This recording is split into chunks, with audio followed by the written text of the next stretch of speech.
अस्सलाम वालेकुम।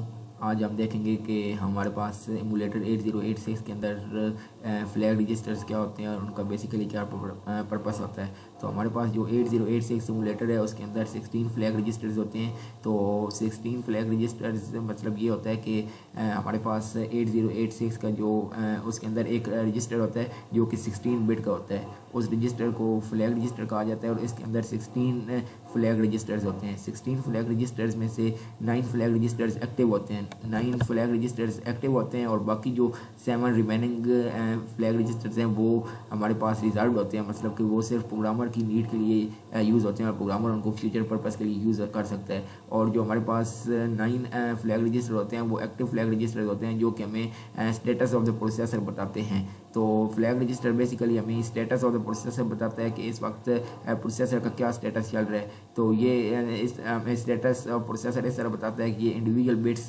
को सेट कर देता है जिनको हम फ्लैग्स कहते हैं। तो हमारे पास फ्लैग्स की दो काइंड्स होती हैं, एक को हम कहते हैं स्टेटस फ्लैग्स और दूसरे को हम कहते हैं कंट्रोल फ्लैग्स।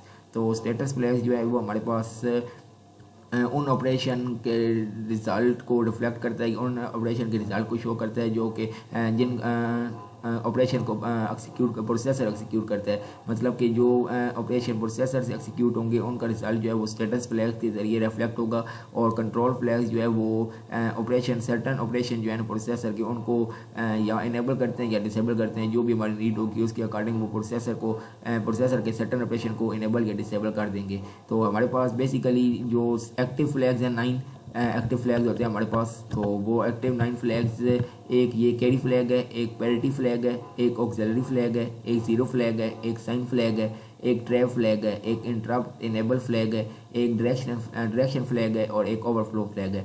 तो हम बारी बारी इन सब को देखते हैं। तो हमारे पास सबसे पहले है carry flag. Carry flag C F holds the carry out after addition और borrow after subtraction, also indicate the error condition.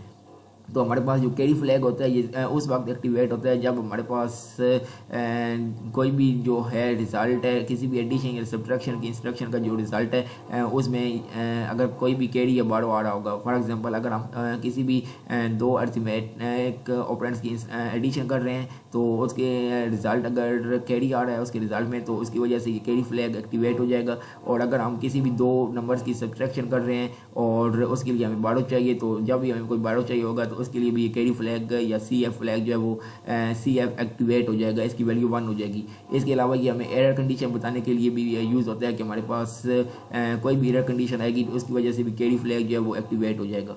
इसके बाद हमारे पास है parity flag. Parity flag, this flag is set to 1 when there is even number of 1 bits in the result and 0 when there is odd number of 1 bits. मतलब कि ये हमारे पास parity flag ये बताता है उस वक्त एक्टिवेट होता है जब हमारे पास इवन नंबर ऑफ 1 बिट्स जो होंगी वो होंगी, मतलब कि नंबर ऑफ जो 1 बिट्स हैं वो इवन होंगी, उनकी काउंटिंग जो है वो इवन होगी। तो ये हमारे पास पैरिटी फ्लैग 1 में सेट हो जाएगा। और जब हमारे पास और नंबर ऑफ 1 बिट्स होगी तो ये हमारे पास पैरिटी फ्लैग जो है वो 0 पे सेट हो जाएगा। तो ये पैरिटी फ्लैग के बाद हमारे पास ऑक्सिलरी फ्लैग है। ऑक्सिलरी फ्लैग जो है वो हमारे पास कैरी आफ्टर एडिशन या बारो आफ्टर सब्ट्रैक्शन करता है between the bit position 3 and 4 of the result. मतलब कि ये 3 और 4 ऑफ द रिजल्ट के दरमियान ये हमारे पास 3 and 4 of the position of the result जो है उसके दरमियान हमारे पास ये कैरी आफ्टर एडिशन या बारो आफ्टर सब्ट्रैक्शन करता है कि हाफ कैरी जो है हमारे पास कैरी करता है। मतलब कि हाफ कैरी जब इसके पास होगा तो ऑक्सिलरी फ्लैग जो है वो एक्टिवेट हो जाएगा। ऑक्सिलरी फ्लैग के बाद हमारे पास है जीरो फ्लैग। जीरो फ्लैग उस वक्त हमारे पास 1 पे सेट हो जाएगा जब हमारे पास किसी भी इंस्ट्रक्शन का रिजल्ट 0 आ रहा होगा। और जब हमारे पास किसी भी इंस्ट्रक्शन का रिजल्ट नॉन 0 आ रहा होगा तो ये फ्लैग सिंपली 0 पे सेट हो जाएगा। तो ये हमारे पास फोर्स फ्लैग जो है वो 0 फ्लैग है। तो इसका बेसिकली पर्पज़ ये है कि ये 0 या 1 पे सेट हो जाएगा रिजल्ट के अकॉर्डिंगली। उसके बाद हमारे पास साइन फ्लैग है। साइन फ्लैग हमारे पास 1 पे उस वक्त सेट होगा जब हमारे पास इंस्ट्रक्शन का रिजल्ट नेगेटिव आ रहा होगा। और जब हमारे पास रिजल्ट पॉजिटिव आ रहा होगा तो ये साइन फ्लैग जो है ये 0 पे सेट हो जाएगा। ये फ्लैग जो है ये हमारे पास मोस्ट सिग्निफिकेंट बिट की वैल्यू को लेता है। मतलब कि मोस्ट सिग्निफिकेंट बिट जो होती है उसकी वैल्यू को जो लेता है वो साइन फ्लैग होता है। और साइन फ्लैग हमारे पास जब कोई साइन नंबर होगा तो वो हमारे पास साइन फ्लैग एक्टिवेट हो जाएगा और उसकी वैल्यू 1 हो जाएगी। और जब हमारे पास कोई भी अनसाइन नंबर होगा या पॉजिटिव नंबर होगा तो उसकी वैल्यू 0 पे सेट हो जाएगी और वो हमारे पास साइन फ्लैग जो है वो डीएक्टिवेट हो जाएगा।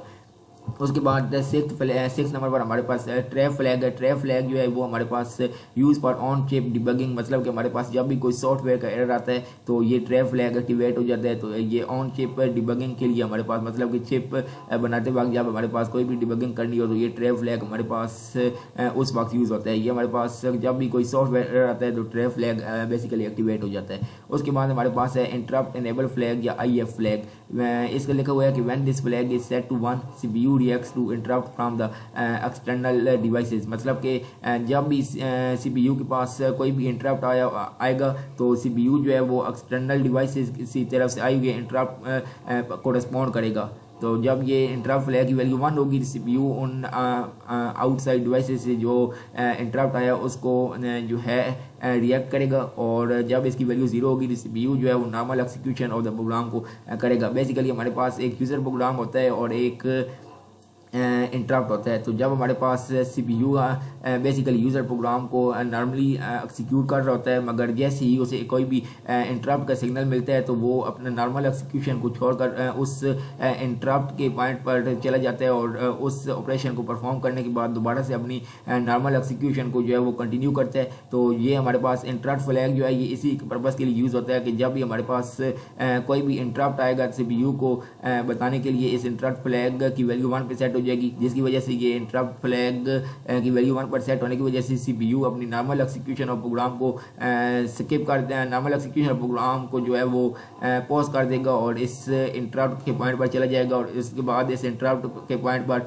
एक्सिक्यूशन करने के बाद दोबारा वो अपने पॉइंट पर आ जाएगा। और इस तरह ये हमारे पास इंटरप्ट इनेबल फ्लैग का बेसिकली पर्पस ये है। उसके बाद हमारे पास डायरेक्शन फ्लैग है। डायरेक्शन फ्लैग ये हमारे पास कुछ इंस्ट्रक्शन यूज़ करती हैं डेटा चेंज को प्रोसेस करने के लिए। हम जब इस फ्लैग की वैल्यू 0 पर सेट होगी तो प्रोसेसिंग जो है वो फॉरवर्ड डायरेक्शन में, मतलब कि फॉरवर्ड डन होगी एंड फॉरवर्ड प्रोसेसिंग होगी। और जब इस डायरेक्शन फ्लैग की वैल्यू 1 पे सेट होगी तो हमारे पास जो प्रोसेसिंग है वो बैकवर्ड में डन होगी। बैकवर्ड और फॉरवर्ड प्रोसेसिंग, मतलब कि ये प्रोसेसिंग की डायरेक्शन इंडिकेट करने के लिए हमारे पास डायरेक्शन फ्लैग यूज़ होता है। उसके बाद हमारे पास लास्ट 9th एक्टिव फ्लैग जो है फ्लैग रजिस्टर का वो ओवरफ्लो फ्लैग है। ओवरफ्लो फ्लैग जो हमारे पास है वो हमें इंडिकेट करता है कि रिजल्ट जो है हमारे पास वो कैपेसिटी ऑफ द मशीन को एक्सीड कर चुका है, मतलब कि अगर हम कोई भी 2 नंबर ऐड करते हैं और उसका रिजल्ट जो है वो हमारे पास ज़्यादा बिट्स आ रही हैं और हमने उसके लिए कम रजिस्टर रिजर्व किया हुआ है, मतलब कि हमने अगर किसी भी रिजल्ट को AL या AH में रिस्टोर करवा रहे हैं मगर हमारा जो रिजल्ट है वो 12 या 13 बिट्स का है, तो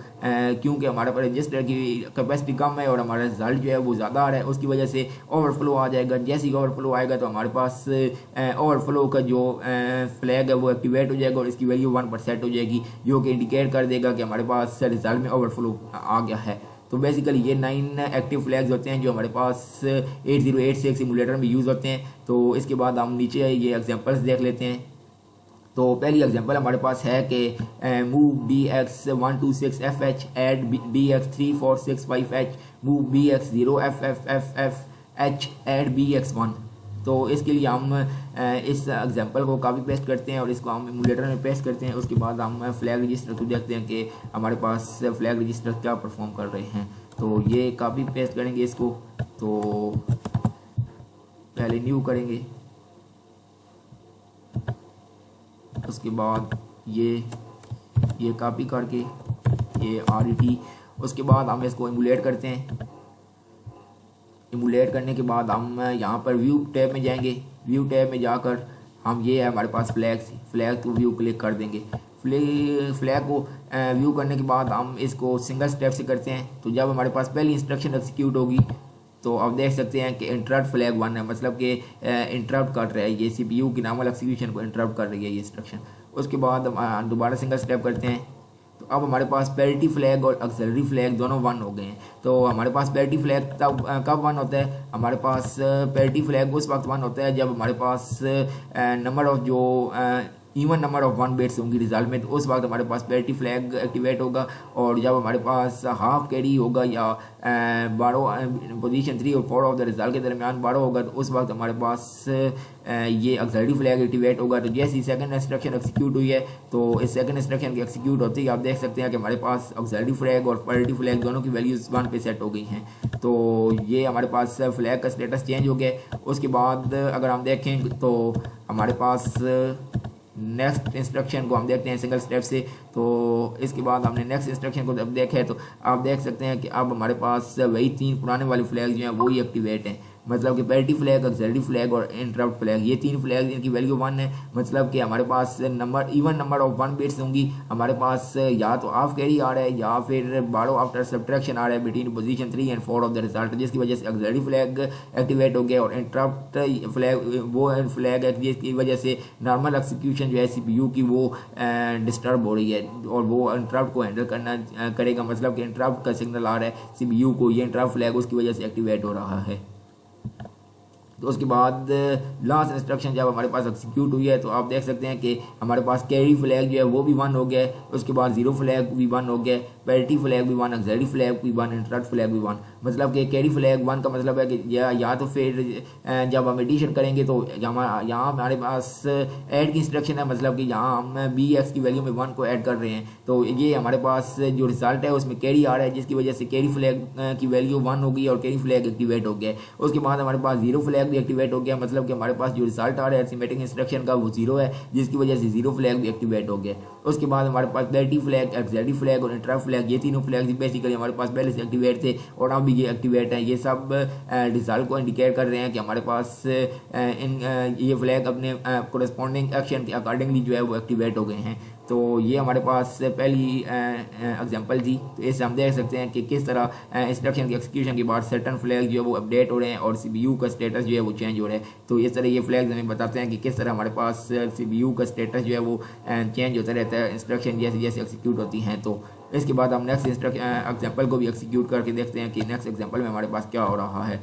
तो ये एग्जाम्पल 2 का हम यहाँ से कॉपी करते हैं और यहाँ से कॉपी करके यहाँ पे पेस्ट कर देते हैं और इमुलेट पर क्लिक करते हैं।